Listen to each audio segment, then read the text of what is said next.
Pada pemeriksaan palpasi ini, kita sekali lagi harus memastikan bahwa tangan kita sudah cuci tangan, kemudian tangan kita dalam kondisi hangat. Yang pertama, kita lakukan palpasi ringan di permukaan. Jadi kita lakukan pemeriksaan dengan satu tangan, kita tempelkan di abdomen, di permukaan. Misalnya kalau pasiennya mengeluh nyeri di kanan bawah, maka kanan bawah menjadi pemeriksaan kita yang terakhir. Jadi pemeriksaan yang kita mulai adalah yang sebelah kiri. Sakit Pak? Saya beri kita tanyakan. Kemudian ini. Ya. Kemudian kalau misalnya ini sakit, dia akan sakit. Ya, ini yang terakhir. Kemudian pada palpasi juga kita bisa melakukan pemeriksaan apakah ada massa di intraabdomen. Pada pemeriksaan di intraabdomen, kita bisa minta tolong kepada pasien untuk merelaksasikan otot di daerah abdomen anterior dengan cara kita melakukan fleksi di daerah henu. Silakan Pak, ditekuk dua-duanya Pak. Ya, oke. Kemudian kita lakukan pemeriksaan palpasi, yaitu dengan kita tekan lebih dalam, apakah ada benjolan, apakah ada nyeri yang dalam, ya, sambil kita tanyakan ke pasien. Sakit Pak? Tidak ya. Kalau ada massa, kita harus bisa mendeskripsikan massanya itu letaknya di area mana, kemudian ukuran dari massanya itu berapa, kemudian konsistensinya dia apakah padat, keras, atau padat, kenyal. Kita bisa mendeskripsikan, atau kistik ya, bisa dari palpasi akan bisa kelihatan. Jadi harus kita posisikan pasien dalam keadaan fleksi. Itu kita lakukan palpasi dalam ya.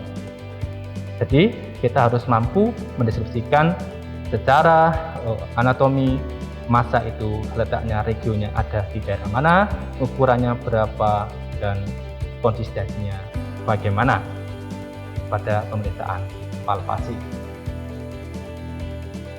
Kita akan melakukan pemeriksaan selanjutnya, yaitu palpasi hepar. Pada palpasi hepar, kita harus tahu anatomi dari abdomen. Di sini ada arcus costa, di mana di bagian profundus dari arcus costa itu posteriornya ada hepar, kemudian di superiornya ada diafragma. Sehingga secara anatomi ini maka kita bisa melakukan palpasi dengan cara yang pertama adalah tangan kiri kita ada di posterior dari abdomen. Santai Pak ya. Kemudian kita melakukan palpasi, melihat dari batas bawah dari hepar. Kemudian kita bisa mendeskripsikan kalau sudah terdapat di bawah dari hepar, ini seberapa jaraknya dari arcus costa. Misalnya 2 cm, 3 cm dari arcus costa. Maka kita bisa melakukan seperti ini ya. Oke, demikian. Kemudian kita bisa melakukan pemeriksaan berikutnya, yaitu palpasi lien. Palpasi lien itu kita tahu dia ada di sebelah lateral. Kalau misalnya kita bisa melakukan pemeriksaan ini, lebih nyamannya adalah posisi pemeriksa ada di sebelah kiri pasien, karena letak dari lien ada di sebelah kiri. Dengan tangan kiri ada di posterior dari abdomen, kemudian tangan kanan kita ada di anterior dari abdomen. Kemudian kita pasien untuk menarik nafas karena lien ada di posterior, kita angkat. Tarik nafas Pak. Kemudian kita lakukan palpasi dalam. Tarik nafas ya Pak.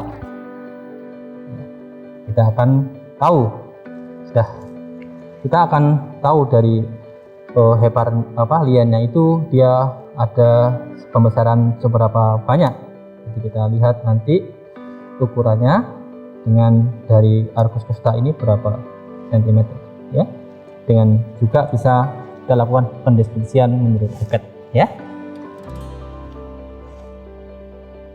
Baik, kita akan melakukan pemeriksaan berikutnya yaitu bimanual palpasi untuk pemeriksaan ginjal. Pemeriksaan ginjal ini yaitu pemeriksaan ginjal kanan dan kiri dilakukan dalam posisi perut yang rileks ya. Kita minta pasien untuk menekuk kedua kakinya. Jadi harapannya dari muskulus anterior dari abdomen itu rileks. Kemudian kita pastikan tangan kita sebelah tangan dan hangat ya. Selanjutnya kita posisikan tangan kita yang sebelah kiri di posterior dari abdomen. Kemudian pasien disuruh untuk menarik nafas. Silakan menarik nafas, Pak. Kemudian kita lakukan pemeriksaan ini secara dalam, tangan kanan dan kiri secara serentak menekan untuk melakukan palpasi di daerah ginjal. Seperti ini, apakah teraba atau tidak? Kita laporkan ya. Bisa, Pak. Kemudian kita lanjutkan untuk pemeriksaan sebelah kiri. Pada pemeriksaan ginjal yang sebelah kiri hampir sama. Tangan kiri kita ada di sebelah posterior dari abdomen. Kemudian tangan kita minta pasien untuk inspirasi. Kemudian kita tekan secara serempak antara tangan kiri dan tangan kanan. Kemudian kita raba apakah ginjal kanan. Kemudian kita diskusikan dua-duanya, yang kanan kiri teraba atau tidak. Kemudian kita catat ya. Kita selanjutnya adalah pemeriksaan ginjal dari posterior ya, posterior dari abdomen. Tentu kita akan meminta kepada pasien untuk duduk. Silakan duduk, Pak. Pemeriksaan kita ada dua, yaitu nyeri tekan ginjal dan nyeri ketok ginjal. Pada pemeriksaan ini kita harapkan posisi pasien tegak. Kemudian kita nanti melihat interpretasi dari costo vertebralnya di mana. Costo vertebra itu adalah antara lengkung dari costa terakhir dengan vertebra. Ya. Kita lakukan penekanan di daerah costo vertebra itu dengan ibu jari kita. Ibu jari kita tekan di daerah sini sambil kita tanyakan, sakit, Pak? Ini juga sakit, Pak?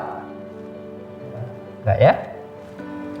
Kemudian kita lakukan pemeriksaan ketok ginjal. Cara ketok ginjal adalah tangan kita yang sebelah kiri kita dekatkan ke daerah vertebra ini. Kemudian kita lakukan pemukulan pada jari kita sambil kita tanyakan nanti nyeri apa tidak pada pasiennya. Sakit, Pak?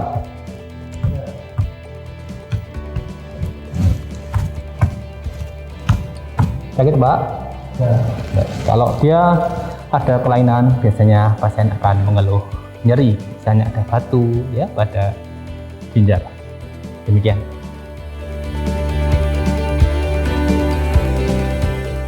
Adik-adik sekalian, selanjutnya kita masuk kepada pemeriksaan khusus ya pada abdomen. Setelah kita melakukan pemeriksaan secara inspeksi, auskultasi, perkusi, dan palpasi, selanjutnya adalah kita melakukan pemeriksaan khusus kalau diperlukan. Misalnya kita kecurigaan ada asites, maka kita bisa melakukan pemeriksaan asites. Ada dua cara yang mudah kita lakukan, yaitu dengan pemeriksaan shifting dullness dan pemeriksaan undulasi. Pada pemeriksaan shifting dullness, prinsipnya adalah perkusi. Perkusi itu kalau di abdomen adalah ada timpani dan kepekaan atau dullness. Caranya adalah yang pertama kita lihat, tentu pada pasien dengan asites dia akan kembung membesar ya pada daerah abdomennya itu. Kemudian kita melakukan perkusi dari umbilikus sebagai pusat atau center ke lateral ya. Jadi kita nanti melihat batas antara timpani dan peka ya. Tentu kalau dia posisinya horizontal berbaring begini, maka air akan cenderung ke bawah. Akhirnya yang atas ada sedikit terisi udara, ya. Itu yang mendasari maka muncul batas antara timpani dengan kepekaan, ya. Dari batas antara udara dengan cairan. Jadi kita lakukan pemeriksaan perkusi dari pusat sampai kita tahu batas dari kepekaannya atau dullness. Nah, ini misalnya dullness di sini ya. Nanti kita kasih batas di sini, ya. Misalnya juga di sini kita lakukan perkusi juga lateral. Kemudian batasnya misalnya di sini, maka kita tandai. Selanjutnya pasien disuruh berbaring ke salah satu sisi. Misalnya ini, Bapak silakan berbaring ke sebelah kanan, miring, ini. Nah, kemudian yang kita tandai tadi, nah kan di sini. Kita lihat, berarti kalau misalnya ada yang sudah kita tandai, kita perkusi lagi.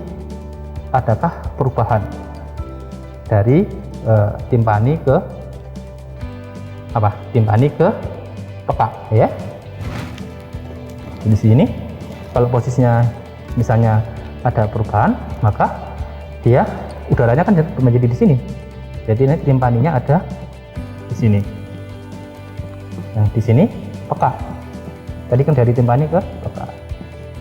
Nah, kalau terjadi perbedaan, maka kemungkinan ada asites.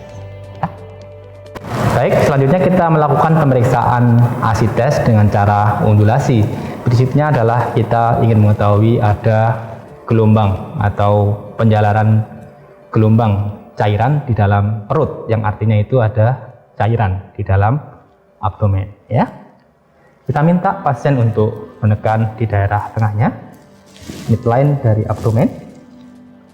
Kemudian kita lakukan pemeriksaan undulasi. Salah satu sisi kita tekan ini, kalau dia ada cairan, maka dia akan kita rasakan ada gelombang di kontralateralnya. Kita lakukan. Ini paling mudah kita lakukan pemeriksaan asites, ya, pada cara undulasi. Demikian, ya. Baik, kita akan melakukan pemeriksaan selanjutnya, yaitu pemeriksaan khusus untuk kecurigaan appendicitis, ya. Pada kecurigaan appendicitis tentu pasien keluhannya adalah nyeri perut kanan bawah. Perlu kita gali nyeri perutnya itu mulai kapan dan dimulai di mana. Kita tahu nyeri di abdomen itu meliputi nyeri somatik dan nyeri visceral. Pada nyeri somatik tentu kita sudah tahu letaknya nyerinya ada di mana. Kalau nyeri visceral dia masih tidak jelas dia lokasinya di mana, sehingga pasien tidak bisa mendeskripsikan nyerinya itu ada di mana, ya. Jadi kita tanyakan kepada pasien, biasanya nyeri diawali dengan nyeri di daerah epigastrium 2-3 hari yang lalu. Kemudian saat ini datang dengan keluhan nyeri perut kanan bawah. Kita pastikan dengan palpasi apakah secara lokal dia ada defense muskuler, misalnya di daerah abdomen, ya. Di sini apakah ada tahanan di daerah iliaka kanan ini, ya. Kemudian kita juga bisa melakukan pemeriksaan dengan lepas, ya, nyeri lepas. Jadi kalau misalnya kita tekan begini, kemudian kita tekan, kita tanya daerah nyerinya ada di mana dari pasien. Kalau pasien bisa mendeskripsikan, berarti nyerinya adalah nyeri somatik, ya. Selanjutnya adalah paling mudah kita lakukan pemeriksaan adalah di daerah McBurney. Daerah McBurney itu ada di daerah umbilikus sampai dengan sias, sepertiga lateral. Kita tarik garis lurus imajiner, kemudian kita perkirakan sepertiga lateralnya, kemudian kita tekan dari palpasinya secara gentle, ya. Kemudian kalau dia ada keluhan appendicitis, pada waktu kita tekan dia akan mengeluh nyeri. Sambil juga kita bisa melakukan pendeskripsian pada waktu pemeriksaan ini, apakah juga teraba massa. Kadang-kadang pasien datang sudah dalam keadaan periapendikular infiltrat, ya, sehingga teraba massa pada daerah McBurney. Kemudian selain itu, kita juga bisa melakukan pemeriksaan apendisitis yang selanjutnya yang disebut dengan Roxing sign. Jadi kita lakukan pemeriksaan dengan menekan abdomen di sebelah kirinya. Tentu kemudian kita minta pasien untuk menekuk lututnya. Kemudian kita lakukan pemeriksaan di sebelah lateral kiri dari abdomen iliaka kiri, ya, maksudnya kita tekan dalam, kemudian kita lepas. Kita tanyakan apakah di sebelah kanan dia terasa nyeri. Kalau kita lepas kemudian kanan terasa nyeri, kemungkinan adalah apendisitis. Itu disebut dengan Roxing sign. Selanjutnya kita lakukan pemeriksaan berikutnya, yaitu pemeriksaan psoas sign. Silakan diluruskan Pak kakinya. Pada pemeriksaan psoas sign ini kita bisa lakukan secara supine dan secara miring. Pada pemeriksaan yang telentang atau supine ini, kita minta kepada pasien untuk mengangkat kakinya dengan kita kasih tahanan pada di daerah femur. Sebentar ya Pak ya. Silakan Pak diangkat lurus ya Pak ke atas. Ini Pak, lurus ke atas ya. Kemudian kita kasih tahanan, kemudian kita tanyakan apakah ada nyeri di daerah iliaka kanan ya. Kalau nyeri berarti kemungkinan ada apendisitis ya. Sudah. Atau kita minta pasien untuk miring ke kiri. Silakan miring ke kiri Pak, miring ke kiri. Kemudian kita lakukan pemeriksaan seperti tadi. Pak, silakan diangkat yang kanan. Diangkat yang kanan, kemudian kita kasih tahanan, suruh melawan kita. Apakah sakit Pak di daerah sini? Misalnya sakit, nanti dia alunan apendisitis akan terasa sakit. Ya, Pak. Silakan kembali, silakan berbaring Pak. Nanti tentang. Kemudian selanjutnya kita bisa melakukan pemeriksaan obturator sign. Pada obturator sign ini kita berusaha untuk merangsang dari muskulus obturatornya, yaitu dengan cara kita lakukan fleksi pada di daerah genu, kemudian kita lakukan endorotasi ya. Jadi kita minta kepada pasien untuk Pak silakan ditekuk kakinya, kemudian satu aja yang sebelah kanan, kemudian kita lakukan endorotasi ya. Kalau dia begini mengaruh ada nyeri di daerah iliaka kanan, kemungkinan adalah suatu apendisitis ya, karena inflamasinya muskulus di daerah obturator akan bersinggungan dengan appendix ya. Biasanya pada psoas sign atau obturator sign itu akan muncul kalau letak dari appendixnya itu di sebelah retro ya, retroperitoneal. Kalau di sebelah anterior biasanya sulit untuk kita dapatkan hasil yang positif ya. Meskipun begitu, adik-adik harus bisa melakukannya pemeriksaan appendisitis ini. Juga jangan lupa bahwa pada pemeriksaan appendisitis ini kita melakukan rectal 2C, jadi pemeriksaan rectal examination, pemeriksaan di daerah rektum. Kita masukkan jari kita ke dalam rektum, kemudian kita diskusikan apakah di sana ada nyeri di arah jam 9 sampai jam 11 pada penekanan di dalam rektum. Kalau ada nyeri di arah sana, maka kemungkinan apendisitis. Tentu kita bisa mendiskusikan ada yang lain, apakah ada massa, prostatnya bagaimana, kemudian ampula rektumnya bagaimana. Selanjutnya setelah kita keluarkan, setelah pemeriksaan rectal examination itu, kita lihat dari handscoon apakah ada darah, apa ada lendir. Jadi jangan lupa pada pemeriksaan apendisitis serangkaian harus dilakukan pemeriksaan rectal examination. Demikian.